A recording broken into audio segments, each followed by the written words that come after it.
Absolutely. Nice to meet you. Okay, so a lot of this stuff over the last 6 months has been at its final round of revisions all the way up until a week prior. So different versions were done with one round of revisions.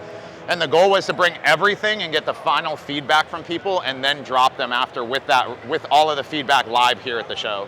So that's kind of where we're at with a lot of stuff. You want to start with this Let's first? do it. Yeah. Okay, cool. So I had put a post up on Instagram talking about the history of the Smith Machine and why it was named that, which nobody cared about. It wasn't a very popular post, but I just thought it was interesting. And then after, people knew I was working on one, so they started kind of naming it after me and my last name and said it's the Nolan Machine, so it's kind of taken on that name. So that's kind of what it's called. Years ago, we had patented this, and the idea was I was a personal trainer at 16, so everything for me, like a lot of it comes from like proper biomechanics and making the right piece of equipment.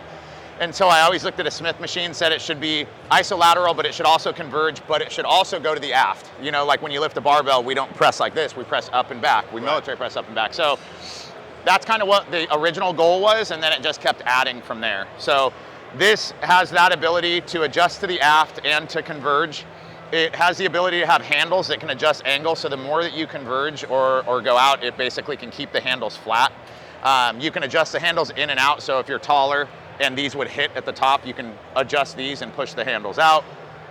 The adjustment rungs here will end up being on both sides. So I'll show you the other version where you can put the handles to the back or the front. So for different lifts, it kind of helps to be able to do that. Right. We created these handles that drop. So if the trolley goes to bottom out, the handles can go even lower to get more range of motion, or you can flip them the other way. So the same thing for pressing, so you can get even higher. Right. Some of the big stuff that's very different aside from that is this counterweight trolley counterweights the trolley, but you can unscrew this weight horn and screw it on there. And since it's ran to a cable here, then it becomes a pulling movement. So these hooks latch both directions. So you end up having a diverging lat pull as well as all of the converging pressing. Okay. So it really makes it to be incredibly versatile. We also have a foot plate, a hack squat, leg press foot plate that'll go both ways. So this version can unfold. You see a gas-assisted shock, linear bearing, and this whole thing is on wheels, so you can just wheel it over. Those are adjustable width, and you just slide a pin in. This is your leg press seat, or it folds out for a hack squat leg platform. Okay. And then we'll have different versions that'll mount on here also. We have one that's like a more compact version. This additional trolley can work as like a safety stop for any of your pulling. So if you don't want to use the hooks and you just want a set point that it'll go up to, you just bring this down and the pop pin goes in. Or these nubs right here will accept an accessory. So imagine a small foot plate folded up right here. And when you bring these out, you can fold them down, do isolateral leg press, or link a pin for bilateral, or pull a pop pin and rotate them, and they become shoulder pads for like a shoulder squat. So that's kind of what these work as. Or we'll have a more robust version that you can put in the ports as well. So it allows you to kind of build that out. And you can kind of imagine how these are on trolleys. It works like a 3D Smith. I'm not sure if we'll totally promote it that way because of the fact that it's very smooth, but you are moving that mass through space and it's not super light. So I was kind of showing like a rear lunge, and when you get to the bottom, you're having to like kind of stop that movement. So it's not exactly like doing a 3D Smith with something that weighs nothing. So aside from that, the reason that we made it this way was because, like for mine, I want to have this set up back here, and so the foot plate will just stay set up. When I want to do a leg press, I would actually move this whole thing here, push it back that way, and do my leg press, and then when I have the front of the rack open, I would just bring it back to the front when I want to do other normal movements. Okay. So it just allows you to really set it up and use it however you want. Most of your equipment, and I mean this in a good way, looks like very elaborate torture devices. Yes, yeah. I mean, a lot of the stuff has a learning curve. A lot of the stuff I think now, like the idea has been to evolve into a way to where we can keep things that are very modular and versatile, but less of a learning curve. So like while this, you don't look at it and instantly know what to do. If I sit someone down and put them through one workout, they learn. Right. Where a lot of the other stuff, it can take longer. So that's what we're kind of trying to push towards. And so, yeah, this is kind of an example of that. It's still not look at it and know exactly what it does, but one time around, you pretty much know how it works. Okay, got it. So this is our squat arm. I had posted it a long time ago, a version of a pendulum squat that could fold away, and it's been through a million variations. So this folds away. The final version has a ratchet and sprawl, so if you think of like a winch, every time you pull it up, it'll click. So you'll grab this backrest, click, click, click, and then you pull out a pin, the backrest folds down, and then there's a kickstand leg that folds down 180 degrees. And then that foot plate, you just grab this handle and you pull the pin out and it folds down. So we have a rear middle upright at the back of your rack you can put it on, or a wall mounted upright. And so you have a pendulum squat that has like almost no footprint. And so personally, that was one that I've been like most excited for. That's like my favorite compound leg movement. And I don't even have one in my gym. It's 2,000 square feet, but as I'm sure you know, anyone that has a home gym, if it's 200 square feet or 20,000, we fill it up to the gills. So I don't even have room. So yeah, that's one that I'm really excited to be able to use. I really like the idea of putting the wall mount bracket and then just folding up against the wall. Yep. Because having rack attachments is great, but you can only have so many of them. And you don't want to necessarily set it up all the time. And I think, like you probably know, is even if you build your gym out and it's everything you want, it never is, because next year someone out comes out with something else. So for me, I'm changing my gym now to where we have our folding PCD and other things that'll all go along the wall. So I'll probably have 5 pieces like this that fold away. And that just makes more floor space for the standalone unit. So it's compromising to continue to kind of evolve as well. And I'm sure there's other people with home gyms in the same place. If I didn't offer it this way, they just don't have space for that trade-off. And so hopefully it makes it work for them. So we have this version of, this is our Isolator Stand. So I'll show you another version that's an evolution, but a lot of people already own the Isolator and said, I would like to just turn this into a standalone unit that does everything. The attachment's great, but I don't want to put it on and off my rack, and I just want it easier to use in all of the setups. So it kind of took on a life of its own. This is actually the first time we've shown this upright, which we have a full squat rack that we're going to be dropping with this. You see here, it uses a 1-inch hitch pin. You can use all your 1-inch accessories, you can use 5/8" accessories, or you'll use any of our hex accessories. So I kind of looked at this, like if somebody recreated the squat rack today, I personally don't think that they would use round hitch pins. There's so many attachments that go on that spin, and you have to create a C bracket or 2 pins.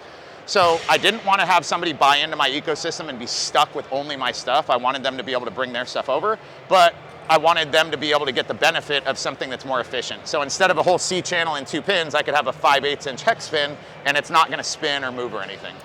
So we built this off of that, and then we used our crossbow cam with only a 125-pound weight stack to kind of show how this can get a lot of bang for buck as far as felt load because it's so big. And then showed some of the other accessories like our fold-down thigh pad.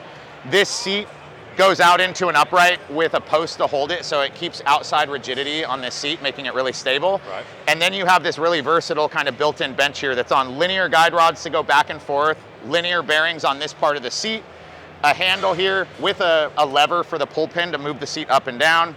It has pads here for assisted Nordics, so you can just move this up and down on the back pad and then get on here and use this pad to kind of help do assisted Nordics.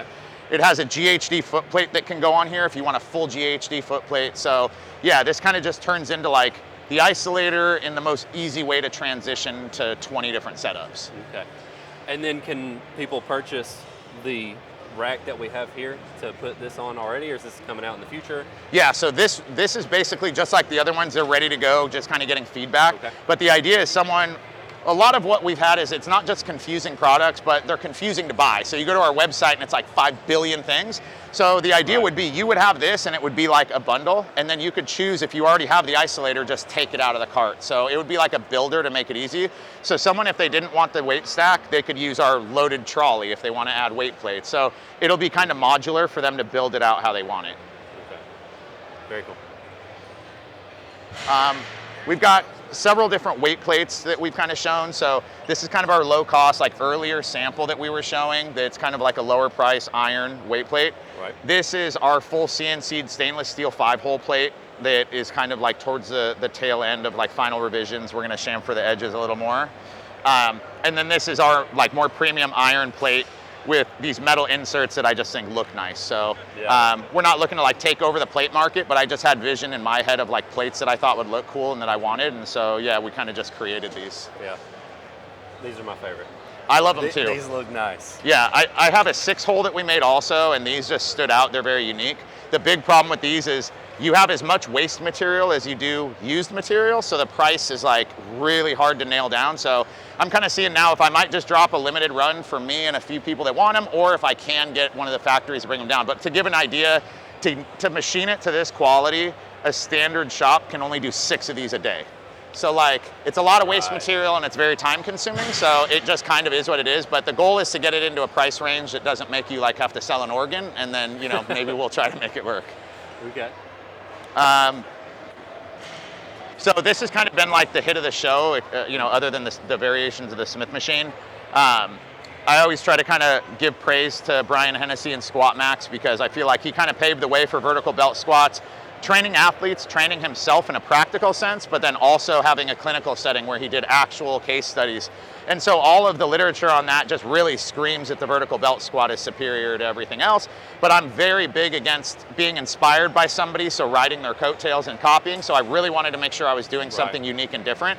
And so I actually started with our VTS, and publicly we kind of worked through it together with everybody. The VTS was too short, just didn't work, and it just kept evolving. And the cool part about that is the community kept giving feedback. They'd say, hey, you know, yeah, we love the Squat Max too, but you know what, standing over the plates and loading them is really cumbersome, or having that hole, you can't get a closer stance. And so even though I knew things about the unit, I got a lot of feedback from others. And so you can load the weight plates to the front here. Right. You have the foot plates that can fold away, so you don't end up having to have any storage. This arm folds up, so the whole thing just basically takes up no room at all. And the last part that I wanted was, I know some people like to be tethered to a certain point, so you can put a pin through this, and this linear bearing can just lock in place. Right. Or you can put the pin at any place to limit how far it moves. But if you leave it out, you can change the mechanics to any degree. So like, my wife really wanted to have a standing hip thrust unit, and when I put her on here, I was like, put your feet here and allow the bearing to go all the way to the back. The load line being that far back essentially turns into a standing hip thrust. It's so much posterior chain. Right. So you can manipulate how you use the unit, you know, any way you want, and I think that that really adds a lot of versatility, as well as training athletes. Anytime I would have them do any sort of vertical belt squat, the amount of force that comes out of the hole, you end up having a rebound effect. So the weights usually end up flying forward through gravity, and then so you have this effect, then it comes back down and you're catching it back. This, you can explode out of the hole and it's a linear bearing that goes forward and back. So the weight isn't actually creating any more momentum. So yeah, little stuff like that, and then we tied it in with like, I wanted handles that could be more neutral grip and little details that kind of just evolved over time. Okay. Can I hop in here and test this one? Yeah, for sure. Okay.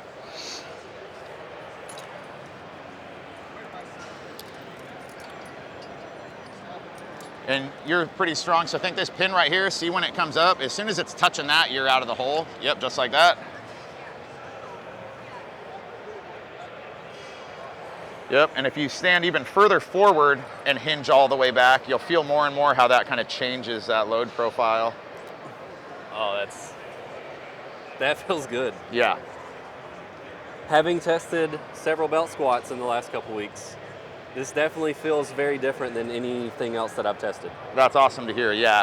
I was really nervous because everything else that I've made, I have basically had a lot of people use. This was one unit that I didn't have anyone test, and I was really excited to bring it to the show, and about halfway here, I started to get nervous going, oh crap, like if people don't like this, nobody's gonna like it because 1,000 people are gonna try it and say they don't like it. So I've been very relieved that everybody's liked it. So yeah, it's gone. And one thing I like about it having the platform to step up onto versus most belt squats is it's easy to get in and out of. You could actually just leave the clip The way you got there. out is, what's funny is you're one of the first people to do that. I keep trying to tell, that's how I get in and out of it. It's so easy. You could just leave it where you want it all the time. Yep. Because you are stepping a foot down onto the ground. Yep. And you just like that. Yeah. It's so easy. And then you up onto the platforms. Yeah. So that's kind of how I leave mine, and I never have to mess with the belt, which is a small thing, but when you use it all the time, it's a big thing. You know, you don't have to mess with it, and especially when you're tired, you don't want to have to clip in and out. You just step in and go, and then jump out. So yeah. Right. And especially if you have very limited time to train, sometimes a few seconds transitioning on this exercise, a few seconds transitioning on this exercise is going to be the difference between getting in one extra exercise or one less exercise that day. 100%. Or like, I'm sure you know, like here, you end up squatting down in that static position to clip in, and when you're tired, that's eating up a little bit of energy. You'd rather just step in and go. And you've got to do that half rep. Yep. Just to get started. You know, all the little stuff adds up. You know, you're getting 10 less reps, one less set, you know, so yeah, it adds up. Okay. So we partnered with Eve on this booth. So he's kind of a younger company, up and coming. He's really bright, but he's focusing mainly on Beyond Power stuff right now, Vultra stuff. And so since our stuff is so cross-compatible, he's really working on a way to make every one of our units have a really great Vultra mount. Right. So instead of having our foot plates, you'd have a box. This isn't a final version of it, but kind of an idea he did last minute. So this would be notched out further so you wouldn't limit your range of motion, but it would also hit in place before it would hit the Vultra. And you would just use this in place of the foot plates, and then you'd be able to hook the Beyond Power up to it. Okay, very cool. So this is just a small isolator stand. I had welded up a version of this before we came. I'm trying to learn more in fabricating, and I'm still terrible, but I was proud of myself to make kind of a really ugly version of this. Yeah. And then I sent it to a new factory we're working with that really sees the vision and is eager, and he's like, I'll make it before the show. So we got this made. It's at a really low price point. And a lot of the time when I tell people how I use the isolator, they're like, I wish you just sold it that way. I just set mine to a certain height. I do my leg extension, leg curls, preacher curls. I barely ever move it up and down. And so everyone was like, I wish that I could have the cam. I could have it plate loaded with a cam, low cost, compact, and just set it at one height and use it, and that's kind of what this is. Somebody would just buy this, set it up. You can pull your bench up to lay on for prone leg curls and just kind of use it this way. Right, because that's the one thing about the Isolator is there's so much you can do with it, but you do have to move it around a lot. And I'm kind of like in that camp of, I would rather just dock it in one place, not move it ever again. Yeah, mine's like, you know, I have the trade-off to where like I like to do back attack, certain stuff that I have to move it a little, but I don't want to move it all the time. So like most of the time I use it for leg extension, seated leg curls, so I only have to move it on occasion, which is okay. But yeah, when people are like, I move it every single workout 5 times, I'm like, there's definitely better ways to use it. So this is kind of the first example of that. It just makes it easy. And then this is the cable isolator. This is kind of the way that, like I was saying when we showed the other one, people were imagining this is kind of how the isolator should have always been made. It's on a trolley, so it's counterweighted. You can lift this up and down. This lift assist is counterweighted for all of this minus the weight arm, but you could also get a heavier one to add that. So the idea is you could sit here, do a leg extension, leg curl. You want to do a preacher curl, you pull that pop pin, it just lifts this up, and now you rest your arms on it and do preacher curls. So you don't have to take things off, you just lift it up and down. And you have a universal cam that can be at any height and do anything. One of the things we got knocked on is I focus on big projects and miss little things. So like the handles on the seat, people are like, I've been doing leg extensions for 2 years without a handle. So we made handles that will be sold for the regular seat that can just attach to it. We made like a seat extension here, a little bit different than the other one over there. This one's narrow, so that our dip attachment can work. So you can take the seat belt off, clip it under there, buckle in, and do seated dips as well. So yeah, this kind of turns into like, universal cam that can kind of have a weight stack and do any rotational cam movement that you want. Okay. Let's see, we have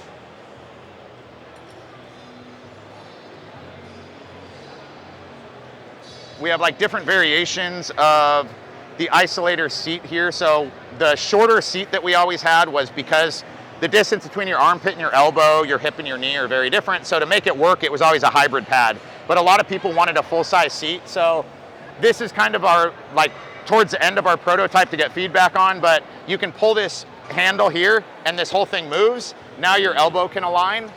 Or you can push it all the way back and then adjust it, and you can use it as a normal leg extension seat. It has a pin that comes out into the upright. So somebody, again, that leaves it set up and isn't setting it up and tearing it down, you can just have a universal seat that works.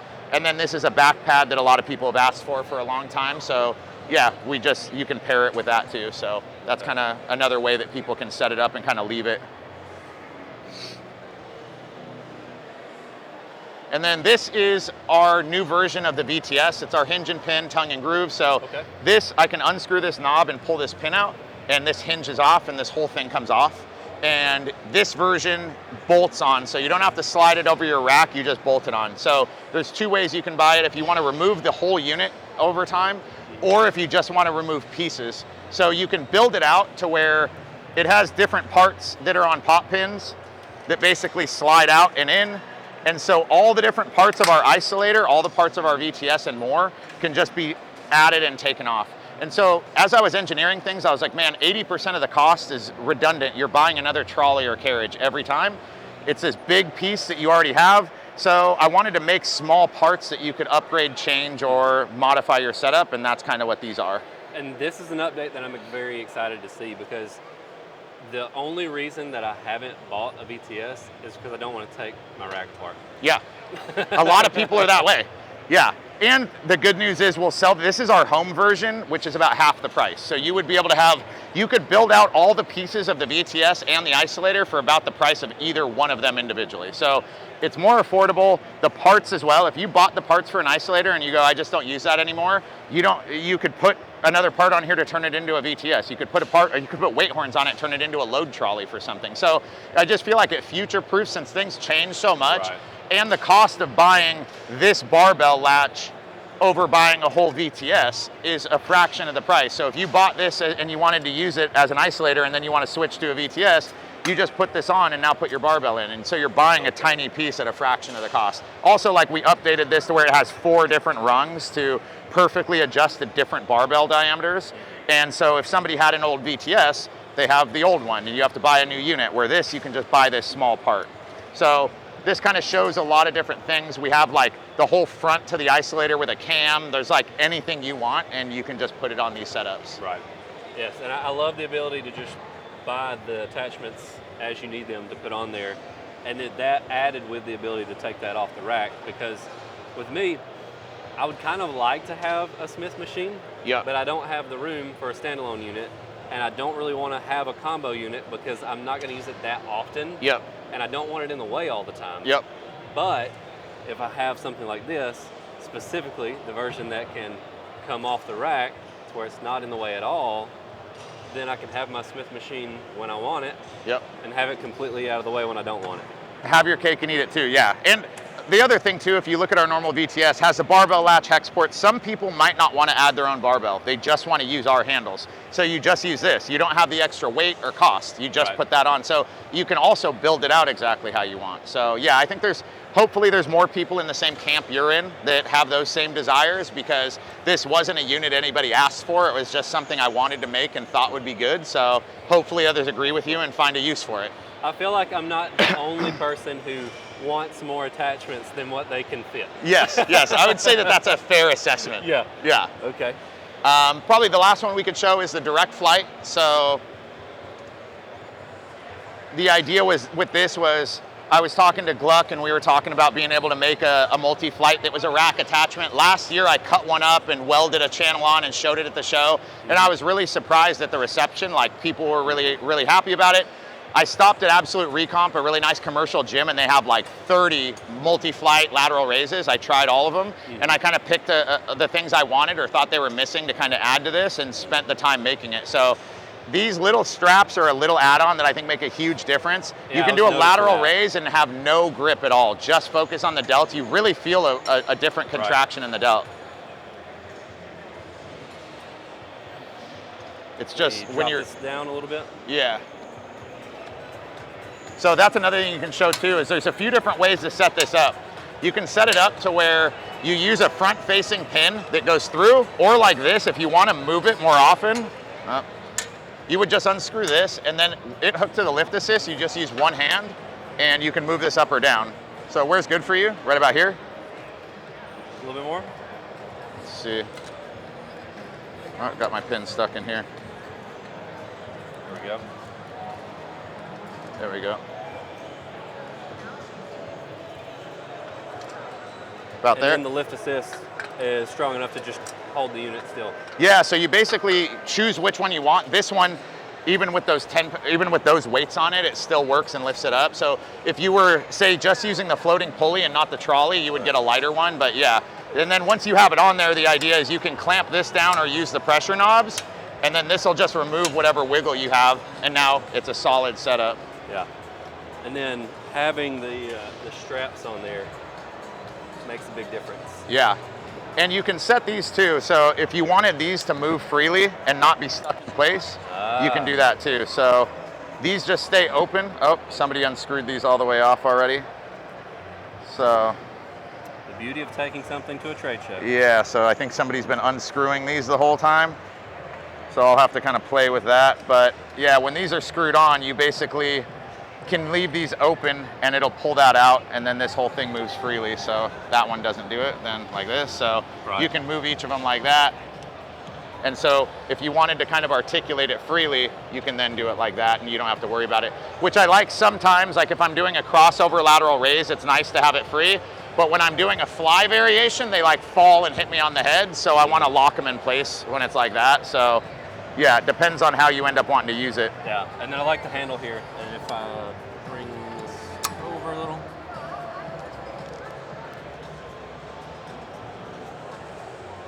Yeah, and the cool thing about that is you can even like cross over further. So if you end up grabbing on here and you articulate this out, you can set this here where you do a crossbody and really get a crazy stretch. So if you end up putting this hand here, and you can really get a cool crossbody stretch. It's like a crazy, crazy variation that feels really good. Oh yeah, that's great. Yeah, so that's kind of the cool thing is you have all the holes dialed in around it. And then we had made little changes like this box back here with a slot here. If you had a cable running back here, you just bring it through here and it'll live in this open space, and then you can hook your functional trainer up to the floating pulley at the bottom. So you don't have to use the trolley. Hook it up to a Vultra, hook it up to your functional trainer. You can load it to the VTS. You can load it in any way, really. So it makes it pretty versatile on how you actually load it also.